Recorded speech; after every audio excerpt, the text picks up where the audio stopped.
Hello, my dear friends. The peace of the Lord Jesus be with you today and always. Just listen to this story straight from the Gospel according to St. John. I am going out to fish, Simon Peter told them, and they said, "We shall go with you." So they went out and got into the boat, but that night they caught nothing. Early in the morning, Jesus stood on the shore, but the disciples did not recognize him. He called out to them, "Friends, have you any fish?" "No," they answered. He said, "Throw your net on the right side of the boat, and you will find some." When they did, they were unable to haul the net in because of the large number of fish. Then the disciple whom Jesus loved, that's John, said to Peter, "It is the Lord." As soon as Simon Peter heard him, "It is the Lord," he wrapped his outer garment around him, for he had taken it off, and jumped into the water. The other disciples followed in the boat, towing the net full of fish, for they were not far from shore, about 100 yards. When they landed, they saw a fire of burning coals with fish on it and some bread.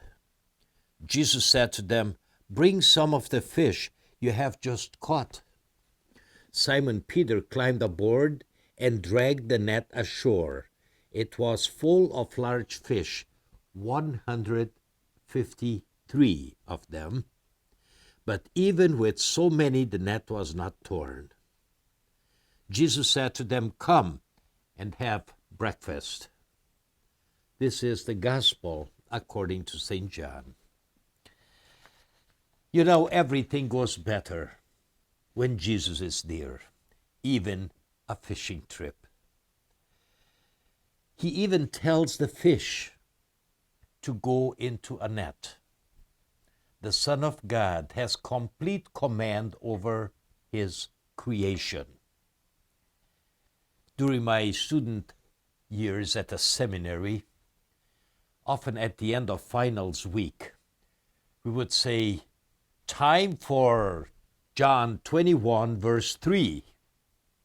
I am going out to fish." It was not meant sacrilegiously, just perhaps a little mischievous from the would-be pastors. We can imagine how Peter yearned for a time of relaxation fishing.